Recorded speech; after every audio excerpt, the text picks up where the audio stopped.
राजनीति, आंदोलन, किसान, करप्शन, गरीबी, इन सभी मुद्दों पर आवाज उठाएगा अब तक न्यूज इंडिया। सत्ता के आगे जब भी सवाल कमजोर पड़ने लग जाए तो सवाल उठाने पड़ते हैं। बोल के लफ्ज आजाद है तेरे, बोल के सच जिंदा है अब तक। दर्शकों, स्वागत है आपका अब तक न्यूज़ पर। मैं जाबिर शाह। दर्शकों, 3 रोज से हम देख रहे थे कि इस जुमा से कुर्बानी के तीनों दिनों तक किस तरीके से मार्केट का माहौल रहा और किस तरीके से मार्केट में जानवर खरीदी करने वालों की एक भीड़ और एक कतार दिखाई दी।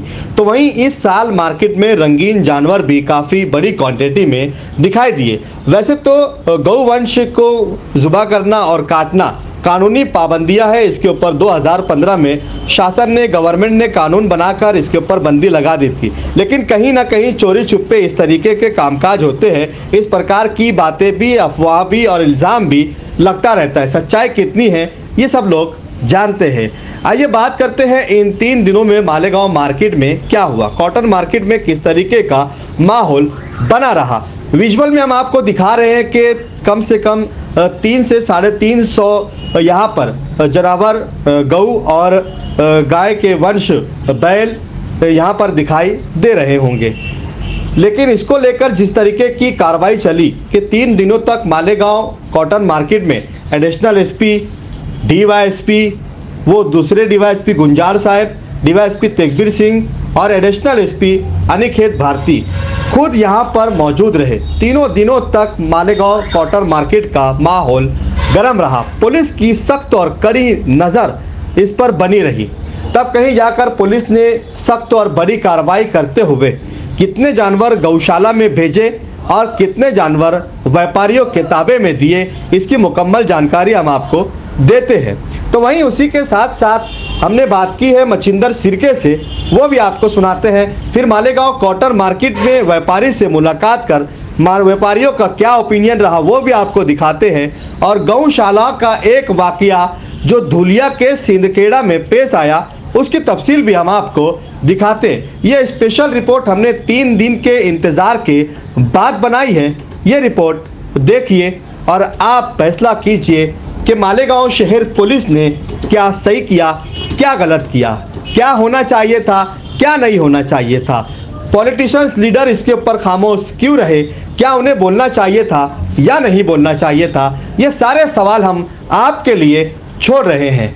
आप ही फैसला कीजिए, आप ही निर्णय लीजिए कि क्या होना चाहिए था, क्या नहीं होना चाहिए था। क्या जो हुआ वो ठीक हुआ या फिर जो हुआ वो नहीं होना चाहिए था।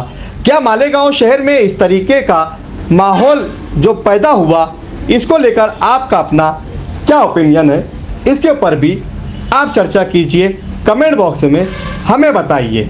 आइए आपको सुनाते हैं मच्छिंदर सिरके व्यापारी की मुलाकात और उसके बाद आपको दिखाएंगे स्पेशल रिपोर्ट धुलिया के सिंदखेड़ा के गौशाला से निकलकर माल मार्केट में आते हुए क्या हुआ, कौन बेच रहा था, कौन गौवंश के सच्चे रक्षक है या फिर भक्षक है, ये भी आपको तय करना होगा। ये हमारा स्पेशल रिपोर्ट है। क्या करते आप मार्केट? आमचा व्यवसाय 35 वर्षापासून मार्केटमध्ये आम्ही जनावरांचा व्यवसाय करतो। लसणधारक व्यापारी आहे आम्ही और आजपर्यंत आम्हाला कुठलाही त्रास झाला नाही। आणि विषय एक असा आहे की या सणाच्या टायमाला त्या बाहेरच्या लोकांनी इथे येऊन खरेदी केली, त्यांना आम्ही मना भी केला की पावती बनवून नाही राहिली, तुम्ही इथे माल घेऊ नका। पण ते काय म्हणाले, तुम्ही तुमचा पहा म्हणे, आम्हाला नका शिकवा। आणि अडचण अशी आली की त्यांनी माल इथे सोडून गेले मार्केटमध्ये। आणि जवळजवळ मी म्हणतो आम्ही 35 वर्षापासून इथे आहे। 7वा सचिव आमचा तखत बसलेला आहे मार्केट कमिटीला। आणि जवळपास 1 महिन्यात माझी 5 ते 7 लाख रुपयाची खरेदी विक्रीची पावती बनती। पण या लोकांमुळे आम्हाला इतकी अडचण आलेली आहे का ते डिपार्टमेंटचा आपला काय म्हणणं नाही आहे, पण ते एक विषय असा होतो ना का भाऊ ते आम्हालाही म्हणते का भाऊ तुम्ही त्यांना साथ दिला, पण तसं काही नाही होता। आम्ही त्यांना मना केलं पण त्यांनी काय ऐकलं नाही। बोलले त्यांना की इथे तुम्ही घेऊ नका, इथे बांधू नका। ते म्हणे तुमच्या बाबाचं मार्केट आहे का? हे जबाबदारी मार्केट कमिटीची होती का? आता ही जबाबदारी जी होती मार्केट कमिटीची होती। त्यांनी मी थोडंसं दुर्लक्ष केला का बाबा चला इथे दर हप्त्याला 100 जनावर येते बस मार्केटला। ह्या हप्त्याला कमीत कमी 500-700 जनावरे आले, एंट्री झाली, खरेदी विक्री झाली आणि नंतर पावती त्यांनी बंद करून दिली.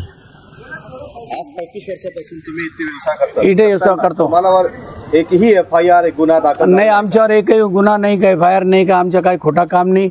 आमचे मी म्हणतो डिपार्टमेंटनी आमचे मार्केट कमिटीमध्ये जे आमचे बुक आहे खरेदी विक्री ते चेक करवा का आमचा व्यवसाय कोणा संगी आहे. एकही मुसलमानला आम्ही काही जनावर दिला असाल तर तो आमच्यावर गुन्हा दाखल करा. 35 वर्षापासून आम्ही इथे आहे मार्केटमध्ये. ते आम्हाला ओळखते, आम्ही त्यांना ओळखते. त्यांच्या बी आम्हाला सहकार आहे. त्यांनी सांगितलं साहेबांना की भाई इथले हे व्यापारी आहे. पण आता कसं झालं तर गव्हर्नमेंट तर घोंबी रगडलं जातं तशी गंमत झाली आता. नाही, काय डुप्लिकेट व्यापारीमुळे हा आहे ना, काही डुप्लिकेट व्यापारी इथे आहे, त्यांच्यामुळे त्रास होऊ राहिला. पण तसं काय होणार नाही, खरंच खरंच होणार आहे. अण्णा काय नाव आपलं? गोरखदगा शेलार, राहणार कुठे आपण? चन्नमपुरी शेलार वस्ती.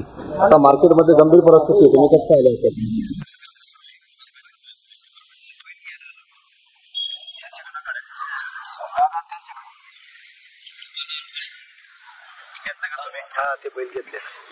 मग आता तुम्ही घेऊन जाणार आता ते पावत्या बंद आहे. पेरणीचा टाइम आहे ना, पेरणीचा टाइम आहे ना साहेब. आता घेऊन जातो अर्जन, आता घेऊन जातो म्हणे. आता आपल्याला काही त्रास होतात का हा सर्व प्रकारमुळे? काय त्रास नाही. या मार्केटमध्ये जे प्रकार चालू आहे त्या प्रकारमुळे आपल्याला मतलब जनावर घेण्यासाठी काय त्रास? शेतकरी ना, आम्हाला काय त्रास होणार आहे? आम्ही शेतकरी माणसं आहेत ना, शेतीसाठी वापरणार नाही ना. मच्छिंद्र, हम देख रहे हैं कि 2 दिन से मार्केट में पुलिस डिपार्टमेंट की कड़ी कार्रवाई चल रही है, तो इस कार्रवाई को लेकर क्या कहेंगे? मालेगांव शहर कृषि उत्पन्न बाजार समिति के अंदर किसान लोग जानवर लेके आते हैं, खरीदी करते हैं और बेचते हैं. ये व्यवहार इस बाजार समिति के अंदर बहुत ढेर दिनों से चल रहा है. लेकिन इस व्यवहार का फ़ायदा लेकर मालेगांव शहर में जो कसाई गो तस्कर है वो शेतकरी के पास से गाय गोवंश खरीदी करते हैं और मालेगांव शहर में उनकी कत्ल करते हैं. तो इस पर हमारा ऑब्जेक्शन था. इस बारे में पहले भी कृषि उत्पन्न बाजार समिति और पुलिस प्रशासन को निवेदन देकर ये कार्रवाई बंद करने के लिए विनती की गई थी.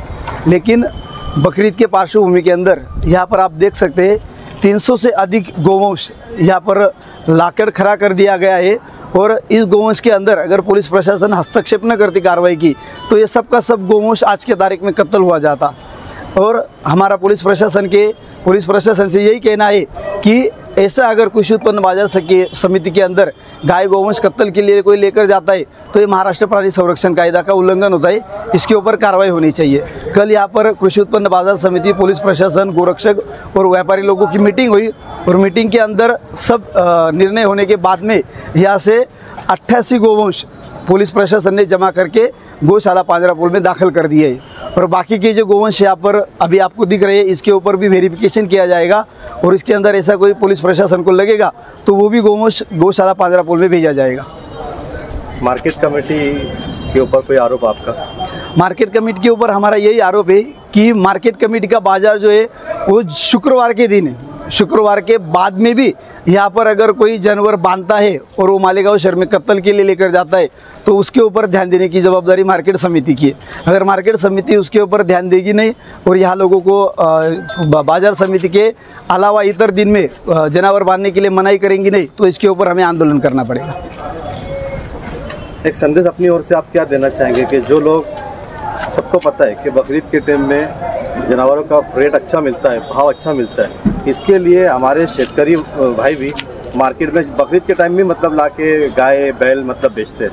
ये बात गलत है और आप बकरीद की बात कर रहे हैं, लेकिन मैं ऐसा कहूँगा कि ये साल अपने महाराष्ट्र में अकाल की परिस्थिति है. कोई जगह पे पानी नहीं हुआ है, कोई जगह पे चारे की व्यवस्था नहीं, फिर भी किसान लोग यहाँ पर आकर गाय गोवंश बेचता है. किसान को मालूम नहीं है कि मैं यहाँ पर गोवंश बेचता हूँ तो ये किसके लिए जा रहा है, किसके पास जा रहा है, लेकिन ऐसा यहाँ पर होता है. ये बात हम किसान लोगों के ध्यान में लाना देना चाहेंगे कि यहाँ पर आप गोवंश बेच देते हैं और बेच देने के बाद में वो गोवंश मालेगांव शहर में कत्ल के लिए चले जाता है. तो आप ऐसा नहीं करिए. बकरीद के जो सन रहते हैं इस दिन 15 दिन वो अपने गाय वंश को संभाल सकते हैं. बकरीद सन गुजर जाने के बाद भी वो बेच सकते हैं, लेकिन इस टाइम में ज़्यादा क्वांटिटी में माल मार्केट में आता है. नहीं, ये बात गलत है. इसके ऊपर भी किसान लोगों ने ध्यान देना चाहिए और अपनी प्रतिमा संभालने के लिए ये व्यवहार टालना चाहिए. हिंदखेड़ा तालुका के तामथेर गांव में एक गौशाला से ही मवेशियों को अवैध रूप से काटने के लिए ले जाया जा रहा था. इस मामले का चौंकाने वाला खुलासा हुआ है। 15 मई को गौरक्षक विकास हरिश्चंद्र पाटिल और मिलिंद विनोद पाटिल ने एक गाड़ी को रोका जिसमें मवेशियों की तस्करी की जा रही थी।